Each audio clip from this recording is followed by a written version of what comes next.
Working or studying full-time can make fitness feel impossible. You're busy, tired, overwhelmed, and every piece of advice online seems to be built for people with unlimited time. But honestly, most beginners are making fitness way harder than it needs to be. If I had to restart my fitness journey while working full-time, I would focus on a completely different set of habits. And it would have saved me years of frustration, inconsistency, and wasted efforts. In this video, I'm sharing the 5 things I do differently, the mistakes I made, and the habits that actually help me stay consistent while balancing real life. I started my fitness journey 5 years ago as a full-time student. Since then, I've balanced fitness through university, multiple jobs, unemployment, a 9 to 5, and now content creation alongside full-time work. So if you feel like you don't have time to get fit, then this video is for you. Hey besties, welcome back to my channel. I hope you're all doing well. And if you're new here, I'm so glad that you're here. My name's Jenny and I share content on all things fitness, wellness, and lifestyle. Do make sure to subscribe if you're not already to see more of my videos. Now, I really wanted this video to be realistic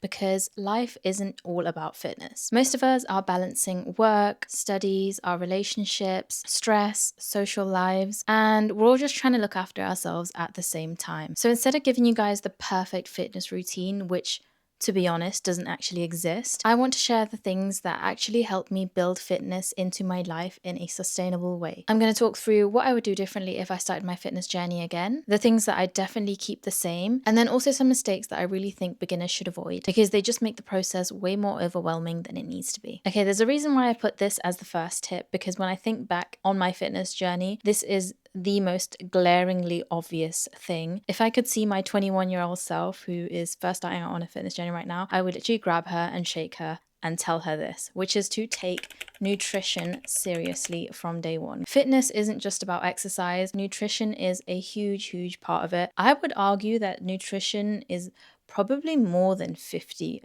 of it. I think your diet and your nutrition and the way you eat and what you put into your body has more of an impact on your fitness and your wellness than exercising does. That's just my take on it. Just the way fitness and wellness is portrayed, the very first thing we think about is exercise, working out, but your diet is a huge part of it. Changing your diet and paying more attention to your diet can have a huge impact on you and your life, on your overall health, the way you look, everything. Please prioritize nutrition. To sort of break this down into simpler terms, my first tip on this is slightly controversial, but it is to track your food, in particular to track your calories and your macros if you can and if you want to. The concept of calories and tracking your food is a little bit of a sticky one, especially in the fitness community, and that is because in some cases it can lead to unhealthy habits, unhealthy relationships with food, and eating disorders. But from my experience, for example, when I started out my fitness journey, I didn't really know anything about food, and you don't really get taught this in schools. You don't really get taught it at home. I think if you approach it with the mindset of just wanting to learn as much as you can and to be more aware, and you don't come from it from a perspective of trying to control anything or restrict anything, then I think it can benefit you massively. Tracking your calories teaches you about how much you're eating and what's in the food you're eating, food that's calorie dense or food that's not calorifically dense, or even just your macronutrients, how much protein is in food, how much fat is in food, how much carbs is in food, your micronutrients.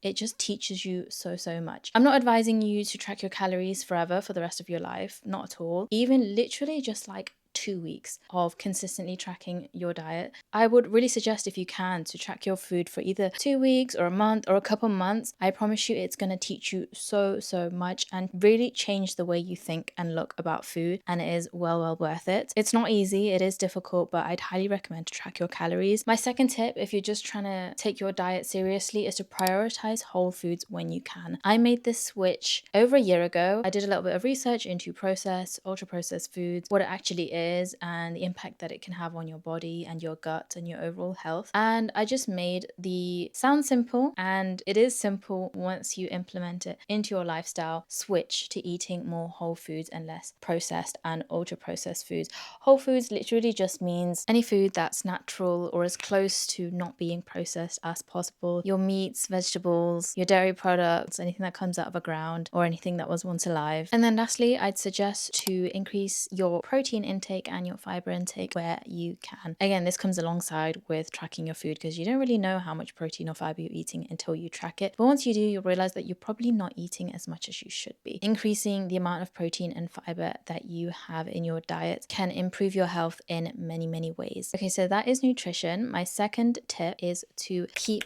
it simple. Fitness is not supposed to be complicated, and you may have been convinced that it needs to be, and I'm here to tell you that it does not need to be complicated at all. You can just keep it so simple. Just follow a solid workout routine, eat well, and try and move every single day. That's literally it. Please don't overcomplicate it. I know you guys are probably so busy. You have so much going on in your lives. You have your work, you have this, that. Don't let fitness be something that is stressing you out and adding to your plate. It is something that's supposed to enhance your life and make you feel better. So please keep it simple. Just to break it down a little bit further, when it comes to your workouts, I highly recommend for you to do some sort of strength training, lift some weights, build some muscle, especially if you are a woman. Building muscle mass reduces your risk of injury, increases your metabolism, increases your bone density, can help you with weight loss if that's something that you're trying to achieve, it improves your overall functional mobility. It is really good to build muscle, especially as women and especially as we get older. So please try and incorporate some sort of simple, beginner-friendly strength training into your life. Again, just keep your workout simple. I'd recommend working on compound movements or bodyweight movements and just try and focus on improving your form and having near perfect form and training hard and progressively overloading, which means improving every single session or every single week. And in order to do that, I'd highly recommend that you track your weights and your reps. When it comes to keeping your diet simple, kind of already went through this, but just keep it healthy and balanced. Don't overcomplicate things. I really wouldn't recommend jumping into a calorie deficit or a bulk or some sort of no carb diet or cutting out all sugar when you're first starting out. Literally just prioritizing whole foods, like I mentioned, trying to increase your protein and fiber intake. Just doing that consistently will have a world of a difference, especially if you're not used to trying to eat healthy and in a balanced way. And then on my last point, to move daily, just try and build a daily habit of getting some movement in. So if you already have your strength training, that's great, but you're probably not going to be doing that every single day. When I first started out, I think I was doing it probably 4 or 5 times a week, but just every single day, try and have some type of movement, whether that's walking, whether that's your favorite form of cardio a couple times a week. I think having a step goal and tracking your steps is often a good way to make sure that you are moving enough throughout the week consistently on a daily basis. Okay, so my third tip for you guys is to build fitness into a routine. Consistency is absolutely everything. You will see me talk about it a lot over here. For your workout sessions, find a time in your day where you can fit in your training session, and I would highly suggest that you keep it the same time every single day, because the easiest way to stay consistent with something is to do it at the same time every single day. Now, I know you guys are probably not strength training every single day. You do need to have some rest days in between there. I typically train about 4 to 5 times a week, but ever since I first started my fitness journey back when I was in uni, I found that the best time for me to work out was in the morning before my day started. My days were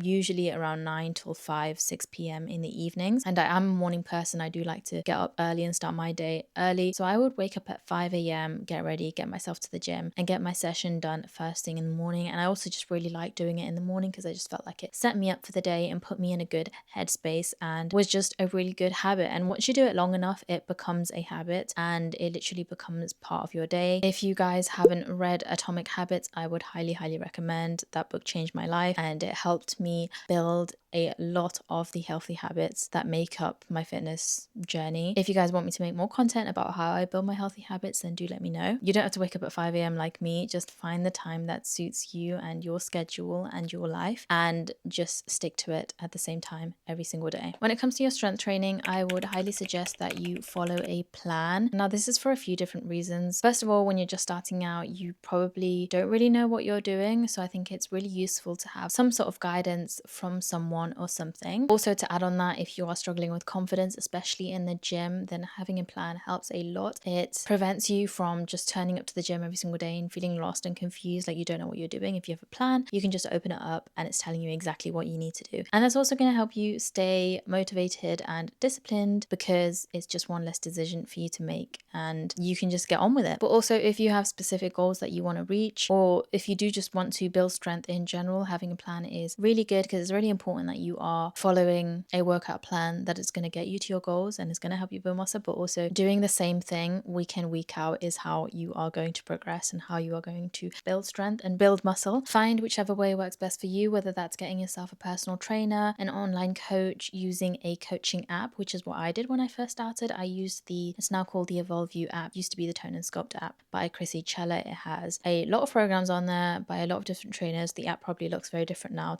to what it used to be, but you can choose a program based on your goals and it will give you a workout program based on how many times a week you can go, how long your sessions are, blah blah blah. I think it's great. I highly recommend, and it helped me out a lot in the beginning. It's so nice to have somebody guiding you and telling you what to do, especially a trusted professional, or even just having a workout plan like a PDF plan. If that works for you, use that. And then my last bit of advice for you guys, and an important one, is don't rush the process and don't expect perfection. This fitness thing takes time. It is for life. And so slow and sustainable lifestyle changes is what we're aiming for. I know that this video will help you a lot when you're first getting started, and hopefully will mean that you don't make as many of the mistakes that I made. And I know that's probably why you clicked on this video, but that doesn't mean that your journey is going to be absolutely perfect and that you'll never make mistakes. I want you guys to embrace the ups and downs of this journey, because that's what makes it worthwhile, and that's how you get better and improve as a person, is if you make mistakes and then learn from them. It's a fun journey. It's not an easy journey. It's not going to be perfect, and that's okay. Starting your fitness journey and prioritizing you is probably one of the best decisions that you're ever going to make in your life. So well done, and you've got this. Lastly, I'm really quickly going to run through 3 things that I definitely would not do if I was starting my fitness journey again. Firstly, I would not start my fitness journey only for a purely aesthetic goal. I believe so strongly that fitness is way more than just the way that you look. Fitness can be about prioritizing yourself, self-love, getting stronger, building muscle, doing things that you never thought you could do, trying new things, looking after your long-term health. It is about so much more than just the way that you look. And don't get me wrong, there is nothing wrong with having an aesthetic goal. I think it's great to have goals, but especially in the beginning, don't let that be your only goal, because it's so easy to just get wrapped up in the way that you look, and then I hate to break it to you, but it can lead to issues. And I think you can very easily avoid that by just having other goals as well. And there's so many goals that you can have, whether that's pushing yourself to be able to lift a certain weight or to be able to do a certain skill. A couple years into my fitness journey, being able to move my own body weight by being able to do a body weight push-up and a body weight pull-up became such a big goal for me, and it was the most rewarding thing to be able to work hard and then be able to achieve that goal. It's great to have goals, guys, but please keep it varied and balanced. Next, I would not restrict my lifestyle because of fitness. I'm telling you guys from experience, it is completely 100% possible for fitness to be a part of your lifestyle and not to take over your lifestyle. So if you get to a point where you feel like you are having to give up certain things that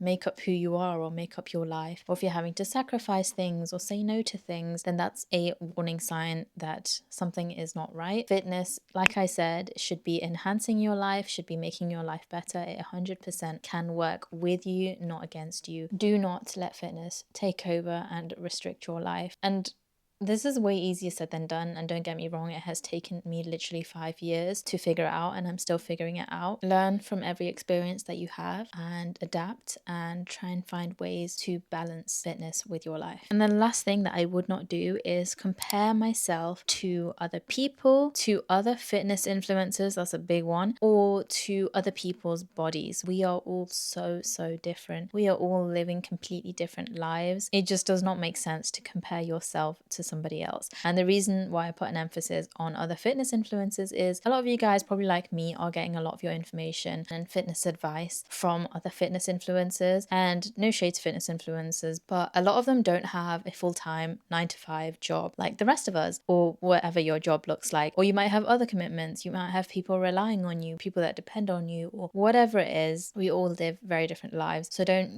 just see somebody's morning routine or evening routine or somebody's day in my life on your screen and feel like that's what your life should be like, or that's how you should be eating, or that's the amount of exercise that you should be doing. Just focus on you and your journey, and hopefully these simple tips and changes that I've suggested in this video are quite doable when you start to implement them into your life and you're able to build into habits and routines and it works with your life. That is it from me for today's video, guys. I hope you found that useful or inspiring in some way. If you guys are also on your fitness journey while working full-time or studying full-time, I'd love to hear your number one tip for being able to balance it all. If you are not already, please do subscribe so that you guys can see more of my videos. Thank you so much for watching. Thank you so much for being here, and I'll see you guys in the next video. Bye.